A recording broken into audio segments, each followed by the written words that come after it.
what do you get when you cross a know-it-all newspaper columnist with an awkward, unsophisticated everyman? Yeah.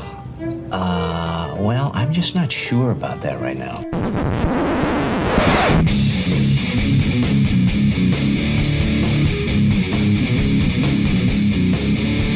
Welcome to Couch and the Rube. Welcome to Couch and the Rube, presented by Pure Options Precision Crafted Cannabis. Anytime the Tigers score 7 or more runs, you can go to Pure Options the next day, let them know you're there because of that, with the promo code TIGERS, and get a free eighth of ProGrow with a purchase of $40 or more, even if you barely know the Tigers score because you can't find it on Bally's anymore.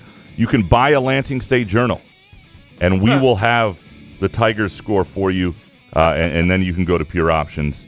That might be your best bet at this point. Maybe Dan Dickerson on the radio, or you can keep trying with Bally's and try another buy the app. Hope it loads, whatever it might be. Our Wednesday afternoon show also presented by our friends at Front 43 Neighborhood Pub and Cask and Company Kitchen and Bar. That's just north of Frandor on East Saginaw, near the East Lansing border.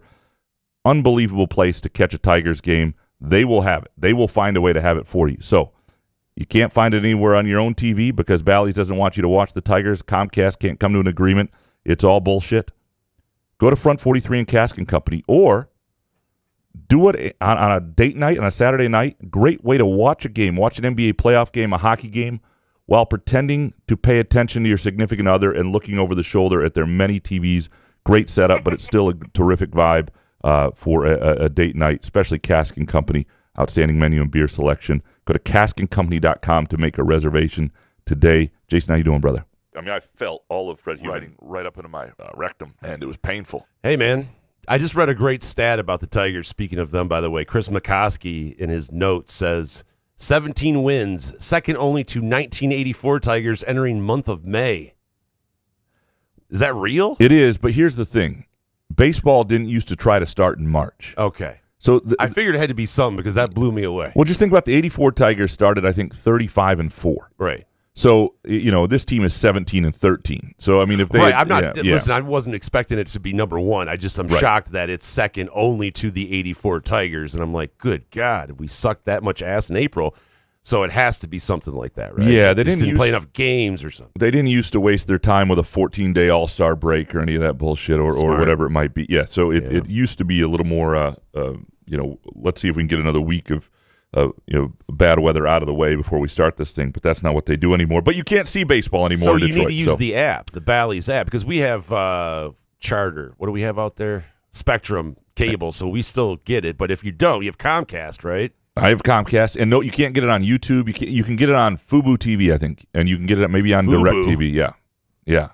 Fubo TV. Yeah. So there are very few places you can get it, and Comcast, which is the way that a lot of older people especially get it. We got Comcast originally to get Tigers games and Pistons games because Bally's got in a battle with Hulu, and that got dropped. Bally's, see, here's the problem Bally's has when they're blaming Comcast. And I'm not telling you right now that Comcast and Bally's, which, if you don't understand what's happening here, Comcast and Bally's could not come to an agreement. Bally's is going bankrupt anyway. This probably is the last year of them as is. But they couldn't come to an agreement, so as of late last night, including during some NHL playoff games in certain markets, in the middle of the game, they no longer got that channel. So, like, the Red Wings playoffs could have been happening last night. Game could have cut off in the middle.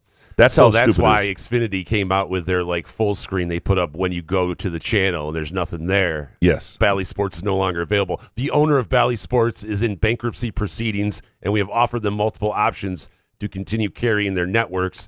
They have declined each one, and we no longer have the rights to continue carrying their content.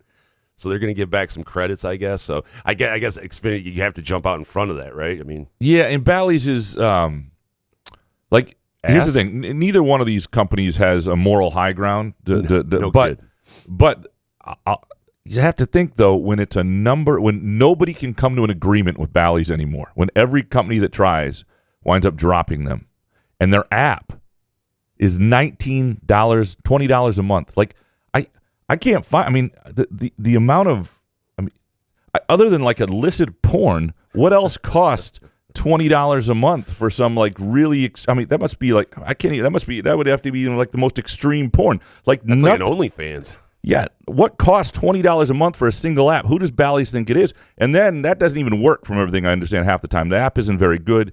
Anyway, this is going to be a problem for people, and I don't know what to encourage people to do either, because you can say, well, drop Comcast and pick up one of the others. And if you really love the Tigers day to day, and that's the only reason you have Comcast, you could find it through getting Fubo or something like that. But the other problem is, I also think Bally's is hoping a lot of people buy the app and then they come to an agreement or something. I'm not willing to give them money. I'm not willing to do that. And I'm willing to go a month without the Tigers, and we'll see where I'm at. Come out to Ovid, we'll hang. Yeah, who wants to watch the Tigers? We'll watch it on the deck. I would not give Bally's $20 at all. Couldn't Major League Baseball step in with their like Major League package, because I know they black out Tiger games, but could they lift that until there's some sort of deal figured out, and maybe you could get a that would trial kill, to the Major League Baseball Network? That would kill the opportunity to have a deal. But you're right. I do think that baseball needs to step in. I don't know the details of the contract and what they're able to do midstream here, but when your sport, the sport that and especially in Detroit, a place that people are finally excited about watching the Tigers, they're finally like having a decent season, and you take that ability to build that momentum. You got an announcer everybody likes watching. You got a lot of things going for you. And you take that ability to watch those games away. If you're the club, and I know the clubs had, in their statement said, the Tigers said, we have no voice in this. Bullshit. You need to step in and say, well, this will be the end of you. We will start our own thing. Matt Ishbia did it with the Suns, where he took control of their programming, and the Tigers could do that too. Now, I'm not sure how quickly they doesn't could do want it. to spend that money. Well, that's a whole different issue.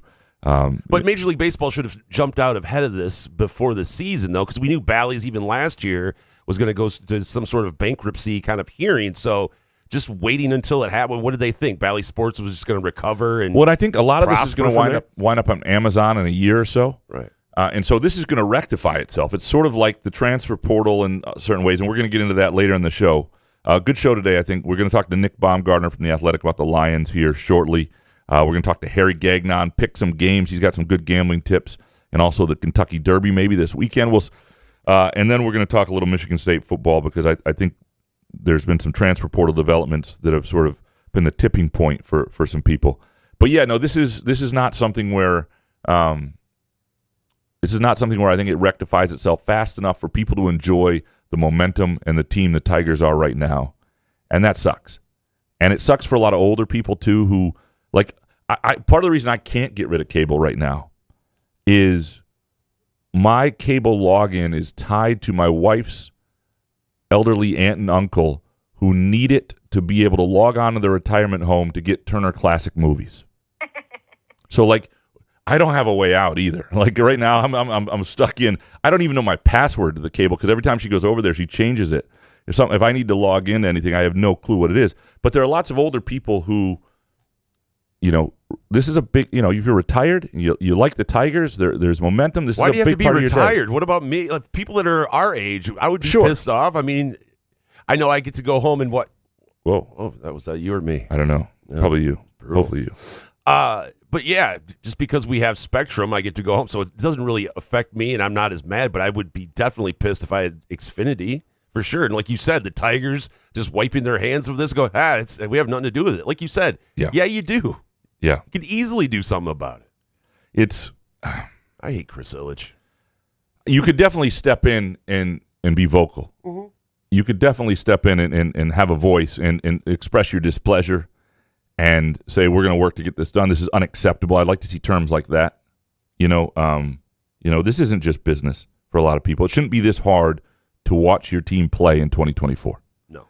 And if you're going to have an app, and I'm okay with, look, we have lots of things are streamed, but I can watch the entire MLS package for almost a season for the price of a couple months of, Bally. I mean, it's a ridiculous price point for a lot of people. A lot of people, $20 a month for another app is prohibitive. Especially when you're paying, $10 for Big Ten Network Plus. Yeah. It's, I mean, if you're going to rip on Bally's, you got to rip on Big Ten Plus's ass. Big Ten Plus charging $10 a month. They're bullshit.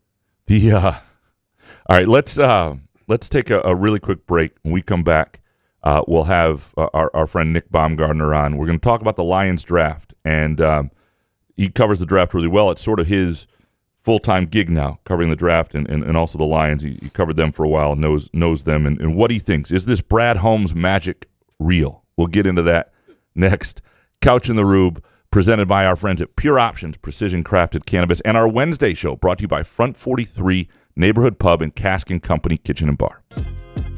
Hey, sports fans, are you tired of the same old routine? Looking for a way to unwind after a long day? Look no further than Pure Options, the premier destination for all of your cannabis needs in Lansing, Detroit, Muskegon, and Mount Pleasant. Whether you're cheering for the Lions, Spartans, or the Wolverines, Pure Options has everything you need to elevate your game day experience. And here's the best part. Mention Couch in the Rube when you visit Pure Options and get a free GoPro 8 with a $50 purchase. It's our way of saying thank you for being a loyal listener. Swing by Pure Options today and elevate your cannabis experience to a whole new level. Firekeeper's online casino and sportsbook is the site to play. From your phone, tablet, or laptop. Get in on all the football action with pre- and in-game wagering. There's showdowns every week in football that you can't miss. Plus, the college and pro hoops are red hot, and the pucks are cool. Get your first casino deposit and sports wager matched up to $500 each. Terms and conditions apply. Must be 21 or older and located in Michigan. Gambling problem? Call the Michigan Problem Gambling Helpline at 1-800-270-7117. Where else can you cheer on your team, enjoy a mouth-watering burger or savory sushi, sip on handcrafted cocktails, or one of 46 beers on tap? Take your game day or date night to Cask & Company Kitchen Bar or Front 43 Neighborhood Pub near Frandor. Two amazing places with one awesome blended modern American Asian menu. Catch the game on one of 30 60-inch TVs or stop in for the all-you-can-eat lunch buffet. Enjoy happy hour or elevate your night out at Cask & Company or Front 43 on East Saginaw in Lansing. Find Couch in the Rube podcasts on Spreaker, iTunes, iHeartRadio, Spotify, YouTube, Facebook, Google Podcasts, CastBox, and the Rube's favorite podcast addict.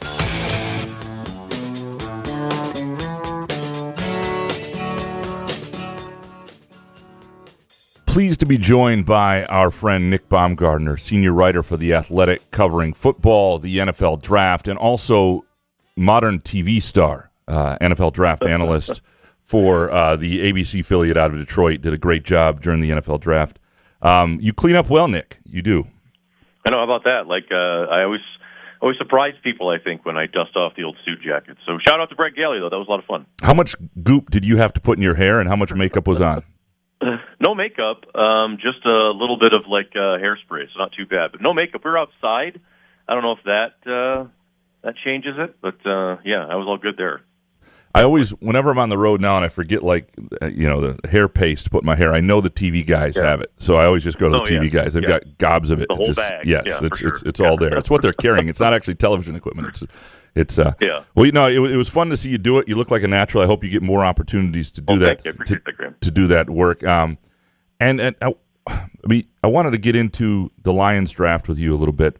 Mm-hmm. And it obviously, you were pretty high on it for the most part, especially at the top. And I'm just, give me your we'll start with this 1,000-foot view of Brad Holmes' draft here.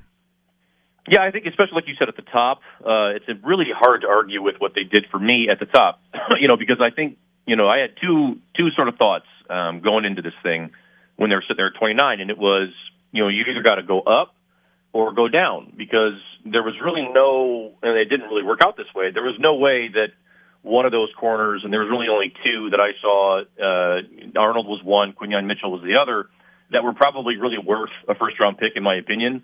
Everybody after that, I felt like you needed to kind of go down and then sort of see what happens. And that included Rakestraw, who was a guy that a lot of people maybe talked about. Hey, if they stick at 29, he could be an option there, right? So in some ways, they got like my two favorite corner fits for them. I think Quinyon Mitchell might have an argument in there, but other than that, Arnold was the most complete corner that I think I saw last season. And then also on top of that, the mentality that both he and Rakestraw play with, the physicality. They're not really afraid of anything. They're very versatile. So, yeah, I love both those guys, and I specifically love the fits for Detroit. So really after that, I feel like with Holmes' drafts, it becomes, okay, you checked your boxes off. And now, since you've nailed most every pick that you've made, I guess you get the wiggle room to do whatever you want. So after that, it becomes sort of, I guess we'll have to wait and see. Well, that's the thing. So your assessment of both Rakestraw and Arnold, like are these guys? Arnold, they're counting on a start. You don't draft a guy who's maybe the top corner in the draft in the first round if you're not expecting him to start. Is there a chance that both these guys are two of their top three corners, I would say, next year? Oh, absolutely. I mean, It's very possible. I mean, I think it's probably in the plan there that both those guys are your top two within a couple years, and they're two starting outside corners, and then you can move around Brian Branch and do what you want with him. But I think that the goal there, because I thought this whole time, Graham, I was like, they need to take two corners in this draft, and I just kept thinking, okay, you take one maybe in the early, and then maybe you get one later, and we'll see what happens. Although this is kind of a tough corner draft, but they sort of said, whatever, no way, we're just going to skip to the top and get the two best ones that we can find and go from there, which looking back on it, is a pretty good strategy, because I did not love a lot of the corners really after the guys that win the second round. So to get two like that, I think that sort of sets them up. They made the trades this offseason to figure out some things in the here and now, but I think long term, these two guys are really good answers. Then they got kind of weird. If this had not been Brad Holmes and his magic and all that stuff, like if this had been Matt Millen, people would be just up in arms about Giovanni Manu and Vaki. Is it Vaki? How do you pronounce his last name? I think it's Vaki. Vaki. I think so. Because you draft a developmental offensive tackle, and in some ways I don't hate it, because you already have a pretty good offensive line. And you're talking about a guy you think has a high ceiling and played in a low level in British Columbia, and that's why he's available and why he's got room to develop. Don't mind that in some ways. And then you draft a guy who's sort of positionless, special teamer, running back, safety. I don't know what it'll be, but the sort of guy you can also see just not being in the NFL in 3 years. Those two picks, what were your thoughts on them? They were classic Holmes picks to me. I mean, almost every draft has had one or two, and that probably includes where they took Aleem McNeil for me. Even I thought that might have been high at the time, where he was like, no, I wanted to trade up even higher for him. And you were like, what? Okay, whatever, man. And then, and then he turns out to be a really good player. So, like, a lot of that stuff we've seen before, and most of it so far we've seen work out. Though the last 2 years, we saw them do this with Colby Sorsdahl last year, where he was a guy that obviously Holmes had on the list of, I'm not going to be able to sleep at night if we don't have this guy on the roster somewhere, so I'm just going to take him. And then he did that again this year. I mean, I think if you look at the situation and you try to defend the thing from his point of view, you'd say it's going to take a lot for a rookie right now to crack the lineup. We have a really good young football team that's going to be like that for a year or two anyway. So I'm okay with making a swing at a project here. And I think the way he looks at it is, I don't care about the board, because I know I can get value in the 6th and 7th round because good players are going to slip. I don't care. I just want to make sure that I get these two guys. Like, if there was a 10% chance that this Manu guy would have gone in the 4th or 5th round, he wasn't taking it. You know what I mean? Like, that's how he drafts. And there could be a day where we look back, Graham, and say, like, that's too aggressive to your own board and not being not being aware of everything around you. But frankly, until one of these things falls apart, right? Like, I think it's hard to really criticize it, because you can see the vision with Giovanni Manu. He's a 6'7", 350-pound tackle who can also play guard, and they want to move people. So you can see the idea, but it's like, that's a high pick, and they traded assets for these guys too. So I don't know. We'll see. Well, yeah, I mean, when you've just signed two of your early picks, one who was the 7th overall pick to a massive deal, a staple of your offensive line, another 4th rounder to be one of the highest paid receivers in the league, it shows sort of, what you've been doing drafting. And you have to, I love the way you put it, that these were day 2 and 3 prospects for him are prospects that Brad Holmes has decided he can't live without. These are sort of the, if I'm going to sleep at night, I got to take these guys because they're on my mind picks. And if you're drafting well, I guess you can do that. Where do the Lions, to you, if corner has been answered and the defensive line maybe still, like, where do you see the Lions still have holes? I feel like if it's going to be a situation where we get to the deadline there and you're looking at them and saying, what do they need? It's probably going to be another pass rusher opposite Hutchinson. And I don't hate what they've done this offseason, bringing in a guy like Davenport, who reminds me of when they signed Charles Harris. It's a low risk. Maybe he pays off high for you in a short term. And I don't hate sort of going that way and maybe relying on James Houston, because this edge class was just not good. It was not a very good group. I did not love, and that was another reason why I was just like, do not take a guy at 29. Chop Robinson went somewhere in the 20s. That was a guy that I just did not, he has not produced. Like, if you're going to take a project somewhere where you already have, an established whatever. So for me, I didn't hate bringing in some veterans there, but I also think, you could be at a situation there mid-season where you're looking at it saying they need more punch opposite Hutchinson because he's on the field too much and he's not getting home enough, and all the things that we've sort of seen before. Like, they're about to get expensive. This is the beginning of the Lions getting expensive, and some of that is just but in the journey among a team's window in the winning, this is part of it, right? You've got guys you got to pay, and I don't think anybody out there is thinking it was a mistake to pay either of the guys they paid this far. St. Brown was the guy I always wondered, like, would they be able to pay a Wyatt out that much? But you had to. How quickly does this window change, and how quickly are we going to see them face actual financial limitations on what they're able to do?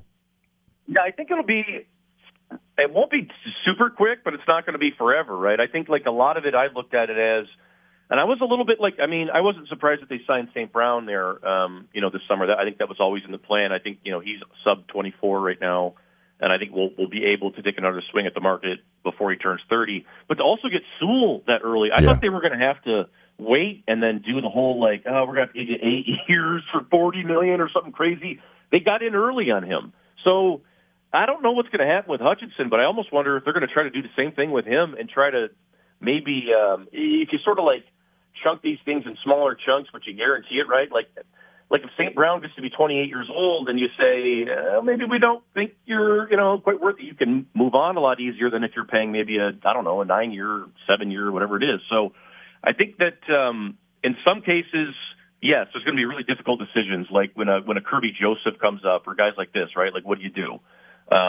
We just saw it with Jonah Jackson, and, they were pretty diligent in moving forward. And I think that we'll see more of those situations, more of Jonah Jackson, guys that come up to the end of that rookie deal, and it's going to be either you're a true pillar here, or it's going to be, even if you were a really good player last year, it might be singing for your supper time, or it might just be this is your last year here, and we're going to draft your replacement, right? So, yeah, that's something that's probably going to happen sooner than later, but I do think part of it is like, I think the window with Goff right now is what they're sort of looking at, is how much longer do you have with him realistically, and then how much longer can you sort of ride with him. So given his age, right, he's sort of in he should have, 3-4 more years, so. Prime years, I would think. And they're obviously going to have to work out a deal with him. Is there a cautionary tale there? Is Daniel Jones the cautionary tale of he's better than Daniel Jones. I'm not saying he's not, but when you overpay at that position for a guy who's really good but doesn't necessarily elevate the people around you, can you talk him into a decent deal? I don't know. And I don't know what's going to happen there. And that's really the big, I had two sort of mysteries coming into this. What was going to, the deal for St. Brown going to look like, which wasn't really too surprising for me. And then the other one that I don't really know is what's Goff going to get. And, to your point, Graham, you don't want to get too leveraged out on a guy that, he's a terrific player with talent and around him, and when he's protected. But if it gets to a point where that's costing you too much and he has to eat, part of the contract, like I've been very fascinated to see what Goff's response is if they come to him with a deal that's like, hey, it's a little bit less than maybe some crazy thing that you would have thought. But you have to understand, right, like we win here because of the situation around, this is a special deal. I don't know. I don't know how that's going to go. Like, part of me, he's talked a lot about, I only want to play for Dan. I don't care. Like, I love it here. They saved my career, all this. We'll see. We'll see how much of that gets reciprocated, I guess. Because I feel like they want to pay him, but, like, how much has been the question since, like, before last year started, you know what I mean? And I think before last year started, they were hoping they could get out of it a lot cheaper than they're going to have to. So, I don't know. I don't know how it's going to go. But you got to do something. Yeah. No, it's a good question. Because if you don't have another option there. But also, I don't think he has a better place. I don't think he's not going to go somewhere, and he's already been paid handsomely. This isn't like his first big deal. I think you can also sell that. Look, we didn't do to you what the Falcons just did to Kirk Cousins or anything like that. You know, we're all in on you here. We just need this to be, you know, unless you think you can win without a left tackle, we need you to take a price that allows us to sign a left tackle. That sort of thing. That'll be interesting. How much better are the Lions today, do you think, in a couple having understood what it takes to win? Like, this won't be the initial rise year. No, they're not going to catch anybody off guard. Every little win won't feel as special. How much better are they today if they stay healthy than they were at the end of last season? Yeah, I think that they're, you know, it's interesting when we say, like, I think they're significantly better, but I don't know if that necessarily translates to the wins and losses, right? Because that's how the NFL always goes. But I think in terms of battle tested, in terms of having to go places and prove it, like, the only thing they didn't do was go on the road and win the, you know, conference championship game, you know, and then go to the Super Bowl. That was the only thing they didn't do. They went into hostile environments and played winning football all over the place. There's really nothing, and, you know, before, you know, a couple years ago or even last year, year before last, I'll say, and then at the beginning of last year, the only guy that really had any kind of experience with doing anything was Goff. Like, the only guy that really did anything and played in games that mattered was him. Like, the rest of these guys have never, you know, there might have been a couple other dudes here and there, but now you look at around and you say, well, St. Brown has been through all this now, and Gibbs and Panay and Hutchinson, and, like, I just feel like they'll be significantly better, and if they stay healthy, you know, they should win some of the close games that they've lost. But, like, these are all pretty big ifs because, like you said, that there's not going to be any breathers, there's not going to be any gimmies, and now you're not going to get even the BS games in, like, November, December when people quit on the season. Nobody's going to quit when you're there because you're a team that's going to be a playoff level team. So you're not even going to get those easy ones, you know, that just sometimes fall in somebody's lap. So I think they'll be better, but the true test is, you know, can you execute against the schedule? And that's why the NFL is so great. Yeah, no, it's and I'm always terrified of injuries. Like, they just drafted 2 corners. Right.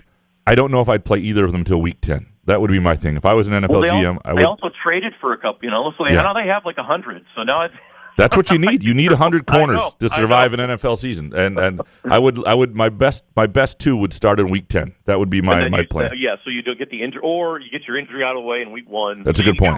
Rehab it and come back by December. Yeah, like Gardner Johnson did last year. It would be all in my head. I would be the worst GM ever. I'd be getting way too creative. I wanted to ask you this on the way out. How grateful are you today that you are no longer covering college sports? Oh my God! Like, I mean, I'm very grateful. I'll say that, and I feel bad for a lot of the folks that still have to shovel it.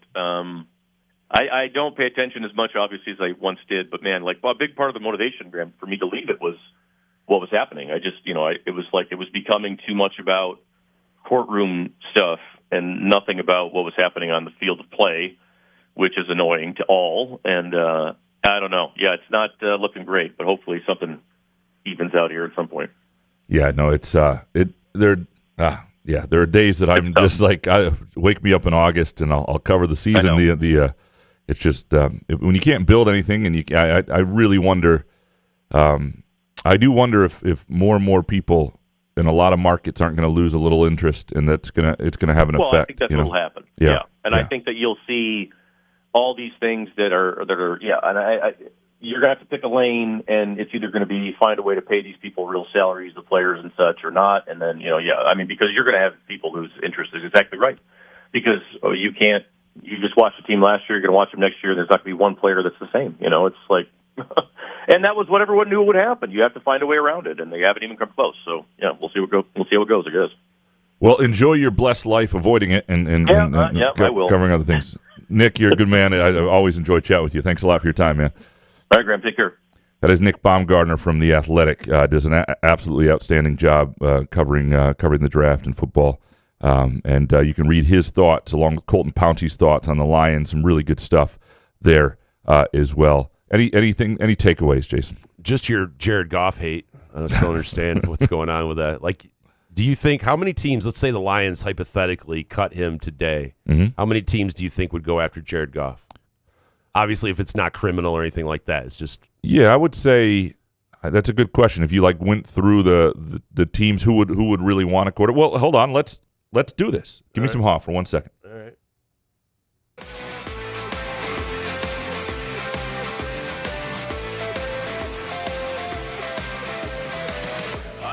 All right. Peacock. So if you go into the let's just go down AFC East. Bills, Josh Allen, not going to do it. Right. Miami Dolphins have Tua. They're not going to do it, even if I don't love Tua.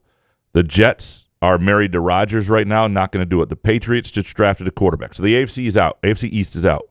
The Ravens, Lamar, have it. The Cleveland Browns are paying Watson $1 gazillion. The Steelers just got 2 quarterbacks, including Justin Fields, right? The Bengals have Burrow. Nobody in the AFC North. The AFC South, the Texans definitely have their guy, C.J. Stroud. Jaguars have their guy. Colts have a young quarterback they drafted a year ago. They think they have their guy. The Titans, a little interesting, but they're in a build, and they think Levis is probably their guy. I don't know that they do it, but the Titans are maybe a maybe. The Chiefs, obviously not. The Raiders, who do the Raiders have now? Is it Aiden O'Connell? The Raiders are maybe 1. All right, so let's say Raiders, Titans at this point. Broncos, they just drafted a guy. Chargers, obviously, have Herbert. All right, Cowboys have Dak. Eagles have Hurts. The Giants would be a possibility. So that's 3. Commanders just drafted a guy. Packers have their guy in Love. Vikings just drafted a guy. Bears just drafted a guy. Buccaneers, maybe. Saints, maybe. Falcons just signed. Buccaneers just signed Mayfield to a big deal. Right, but if he had been available, if they thought he was available, maybe I don't think Mayfield's better than Goff. But say so, yeah. Mayfield, Buccaneers are out. Panthers, they're not going to give up on Bryce Young that quickly. 49ers, nope. Rams have Stafford. Seahawks, interesting situation maybe. Cardinals still have their guy.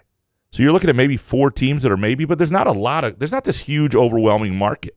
And possibly, I might throw the Broncos in there. I could see Sean Payton trying to get Goff and maybe doing something. The point being is, it's like, I understand. I would like a kind of cap-friendly deal as well, but I can understand why Jared Goff would go, yeah, I'm not about that. Because I can totally understand, because he's important to the franchise as a quarterback in the system that we have currently. This is the line I want, though, from the GM or the head coach.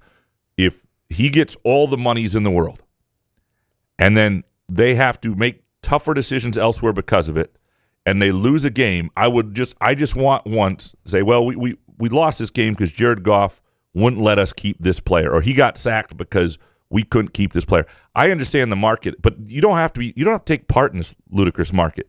This market that did. If you're close to a Super Bowl championship that you've been wanting your whole fucking life, yeah, you spend that. You money. take part to a point. And you're not gonna get rid of him, but he's got to be reasonable. As long as you don't do the guaranteed $150 million guaranteed or something crazy like that, I think you can get out from underneath a lot of these contracts. Well, that's it. It should look like a Kirk Cousins contract, right? Where Kirk Cousins, and maybe it's more than 2 years, maybe it's 3, because Cousins' deal is really 2 years guaranteed, and then they're out. And the Broncos, I mean, they got rid of Russell Wilson, and he was making what against their books, well, like $50 million. So it's possible to get rid of guys. They're going to hurt because they sign them. So I don't know what we're like. To be honest, what we're worried about.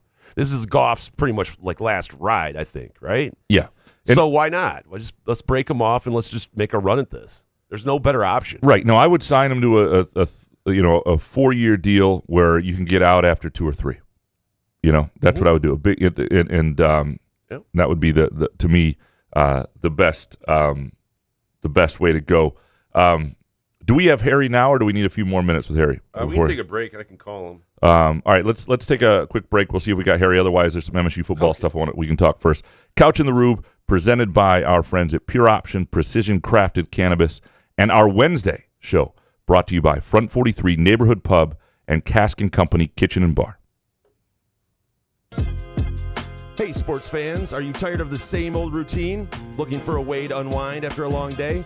Look no further than Pure Options, the premier destination for all of your cannabis needs in Lansing, Detroit, Muskegon, and Mount Pleasant. Whether you're cheering for the Lions, Spartans, or the Wolverines, Pure Options has everything you need to elevate your game day experience. And here's the best part. Mention Couch in the Rube when you visit Pure Options and get a free GoPro 8 with a $50 purchase. It's our way of saying thank you for being a loyal listener. Swing by Pure Options today and elevate your cannabis experience to a whole new level. Firekeeper's online casino and sportsbook is the site to play. From your phone, tablet, or laptop, Get in on all the football action with pre- and in-game wagering. There's showdowns every week in football that you can't miss. Plus, the college and pro hoops are red hot, and the pucks are cool. Get your first casino deposit and sports wager matched up to $500 each. Terms and conditions apply. Must be 21 or older and located in Michigan. Gambling problem? Call the Michigan Problem Gambling Helpline at 1-800-270-7117. Where else can you cheer on your team? Enjoy a mouth-watering burger or savory sushi. Sip on handcrafted cocktails or one of 46 beers on tap. Take your game day or date night to Cask & Company Kitchen Bar or Front 43 Neighborhood Pub near Frandor. Two amazing places with one awesome blended modern American Asian menu. Catch the game on one of 30 60-inch TVs or stop in for the all-you-can-eat lunch buffet. Enjoy happy hour or elevate your night out at Cask & Company or Front 43 on East Saginaw in Lansing. Ever wonder how comfortable you can be and how good you can look? Put on a Muskox flannel and find out. Muskox has new arrivals for this fall, including the Caper Green Grand Flannel, which even makes couch look good. Muskox is a Detroit-based flannel company that creates soft and durable flannels made to last a lifetime. They become a great partner with Couch in the Rube, not just because they make us look good and feel good, but because they're good people too, and a socially conscious company. For every $100 purchase, $10 is donated to the Alaska Wildlife Conservation. Muskox flannels are designed with 100% cotton that is ethically sourced and double brushed for softness. Feel the quality and comfort of a Muskox flannel by ordering at GoMuskox.com, where Couch in the Rube listeners can enjoy $15 off their flannel purchase with the promo code HOFF.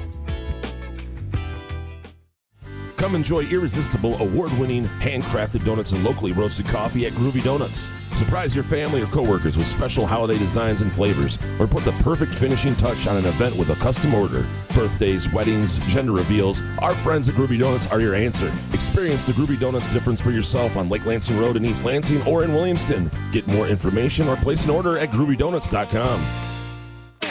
Find Couch in the Rube podcasts on Spreaker, iTunes, iHeartRadio, Spotify, YouTube, Facebook, Google Podcasts, CastBox, and the Rube's favorite podcast addict.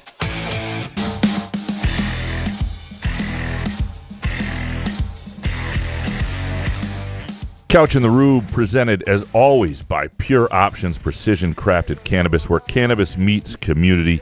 If you haven't had the Pure Options experience yet, if you haven't gone to any location or their 420 party or the Detroit draft party or anything, swing on by. Let them know Couch in the Rube sent you. And if you spend $50 or more, you get a free eighth of ProGrow, a terrific in-house brand, even if you don't spend $50. Even if you're just going by and just getting a little something and you know, just let them know Couch in the Rube sent you. We'd appreciate it. They appreciate it. And you're going to like this place. You're going to like how they treat you. You're going to like what they know. You're going to like the vibes. It's a terrific vibes place, terrific quality cannabis. Go to pureoptions.com to check out the location nearest you. And our Wednesday show, brought to you by our friends at Front 43 Neighborhood Pub and Cask & Company Kitchen and Bar, one of the underrated patios in the area. I wind up there a lot in the summer with my co-ed softball team and my co-ed soccer team. You get a theme here. I have to play on a lot of co-ed teams because I don't know. I want to be careful what I say there. I didn't know where I was going with that joke. But it's a fantastic patio to hang out with your team afterwards. Really, really well done. And the way they have that, they have the thing with the coals and the fire, and it's awesome. It's awesome, and a great menu, terrific drink selection. Go to caskandcompany.com if you ever want to get a reservation. And all right, Jason, before we get to Harry in a few, something that we alluded to at the end of the Nick Baumgardner conversation there with the on the Lions. College sports, a mess. Mm-hmm. And on the last day of the transfer portal, Jaden Mangum and Jared Mangum were among the Michigan State players who have now entered the transfer portal, Michigan State football players. Jared Mangum, look, he's a rolling stone. He's been around. He's not, I think it's a loss because he's a seasoned running back, but Jaden Mangum, though, is a starting safety with a couple years to go. And that sort of, and he was also a guy who I talked to this spring who thought he was, or sounded like he was all in. Sounded like he loved what he heard from Joe Rossi, the new defensive coordinator. Sounded like he really thought this was a good opportunity for him and liked the staff and liked the direction. and he heard the things he needed to hear, and he wanted to be there. And then on the last day of the portal, last day the portal's open, he jumps in. And that's just, look, I don't know if he was hoping to get more money, if they did it late because they had a change of mind, if he and Jaron are looking for it to be a package deal together. But it's a little bit of a painful hit. And the thing is, a couple things. One, there are a lot of kids right now who aren't willing to put in the time, and I think the sport is going to suffer, right? To grind and to get better. But I don't know if, Jane Mangum is that. He's been around for a couple years. There are some younger players like By Job getting in there who seem to, and granted, By Job is a guy from out of state who recruited to a different regime. I don't hold it against him that he wanted to go somewhere else. But there are kids who don't seem to be willing to put the time in, and I do think the level of play will not be as good over time because there are fewer kids willing to be underclassmen who are buried on the depth chart, who grind their way to be upperclassmen, who are polished, who understand what it takes, and become players. And I think it'll hurt the NFL eventually. I cannot tell you that any of this is going to get better. But if you're an MSU fan and you're looking for hope, you have to think about a couple things. One, this is a transition year in a highly volatile transfer portal world. And so there were always going to be guys leaving. There was always going to be more fluidity than maybe is ideal. These are guys who didn't sign up for this, and they now have an easy way out. It's a time when there's still an extra COVID year, so there's more of these guys around, and that'll change a little bit. It's just one more weird year, right? You got to put up with where you got the extra COVID year. You also have a situation where I think things are going to change in college sports really soon. And we talked about this, alluded to it with Nick, the idea that at some point you're going to have to pick a lane, you're going to have to pay players. And so you got to kind of just weather this. You got a transition year with a new coach you like. You're going to lose some guys. It doesn't help you next year. There's no doubt about it. Losing Mangum is losing some of the lack of depth they have in the secondary, some of the guys they've lost on the defensive line and the offensive line. I think it's an issue. I think it's an issue down the road. I think it's an issue next year. But you just got to kind of weather that and then hope you've got the right coach and create some stability.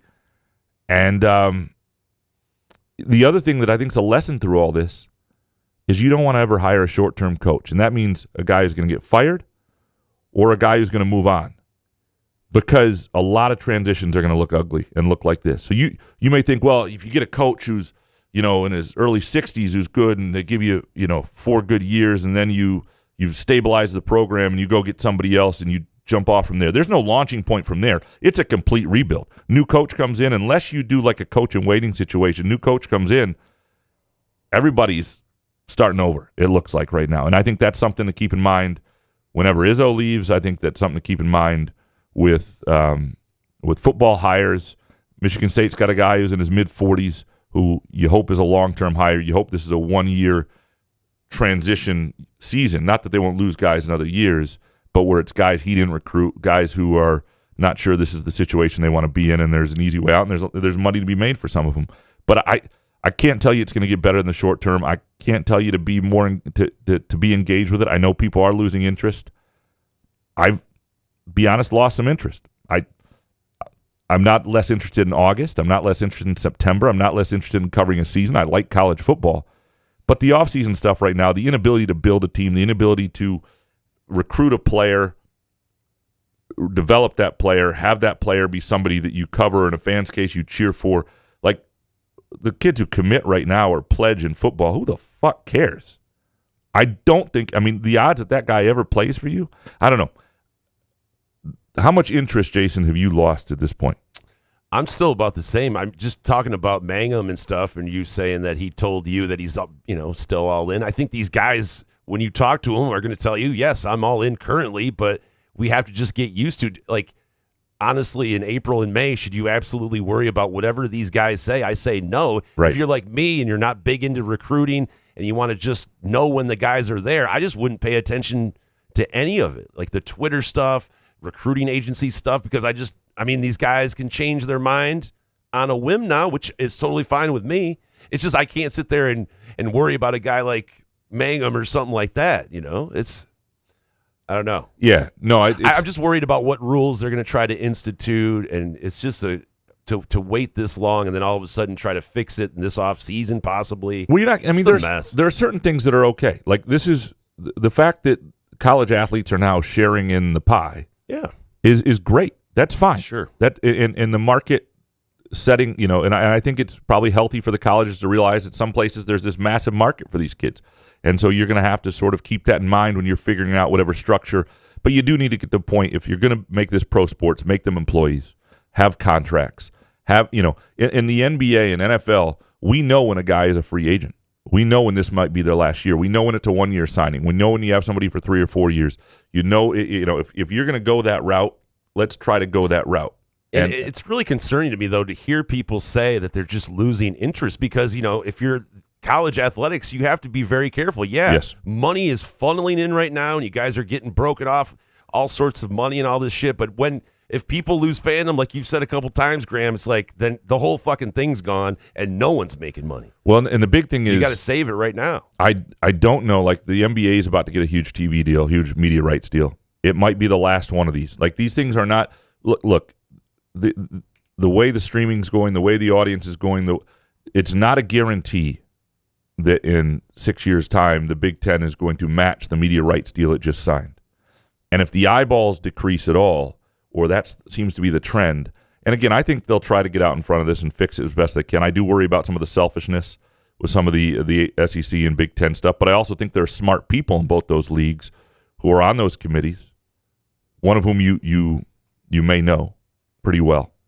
And those guys, there's a lot of folks there who want the best for college sports.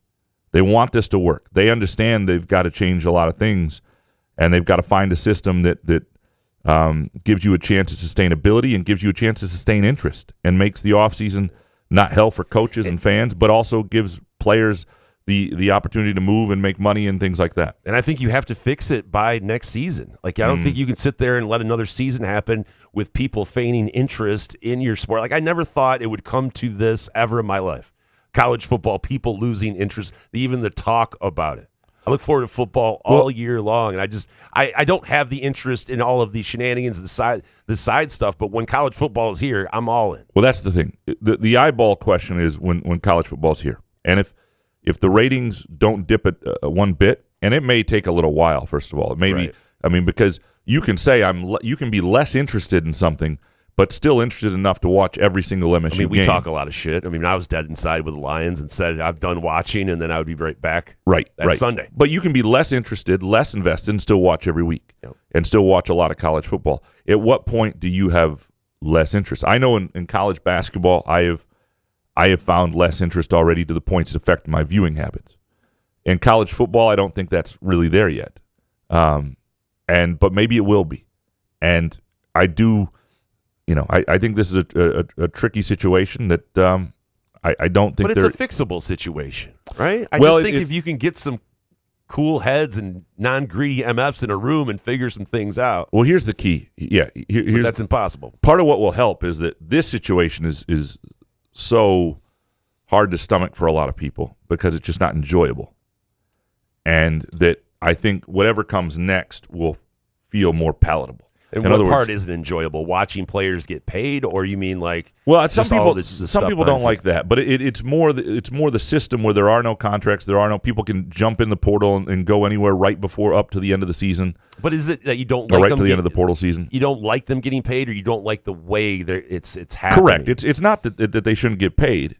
It's the system that allows the movement to be sort of unstructured.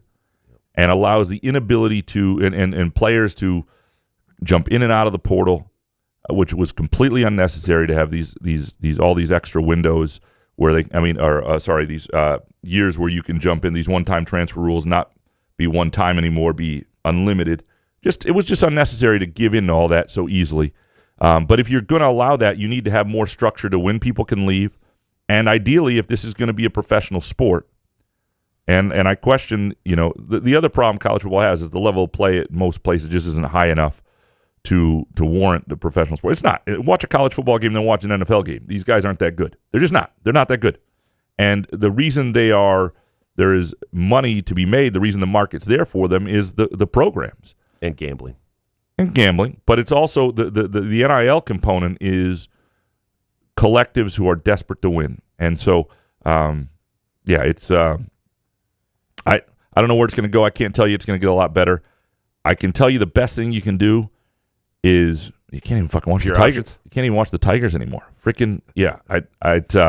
But you could get the Bally's app, right? You could pay the $20 if you really wanted to watch the Tigers, or is the Bally's app off the books too? No, you can get the Bally's app. Okay, you can get the Bally's app. So that's what I would do.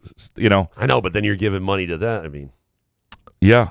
Well, take $20. Take anyway. $20 you were going to give to the Spartan Fund. There you go, or wherever it is, and just give it every month to Bally's for a little while and watch the Tigers. They have to rectify this soon, though. They'll figure it out, right? They'll figure it out. I don't think we're going to get Harry today. I don't think so. No, that's okay. He's on a really important call right now that he was not expecting. So we will reconvene with Harry in the very near future. We appreciate Nick Baumgardner joining us. We appreciate all of you listening. We do not appreciate Bally's. Fuck Bally's.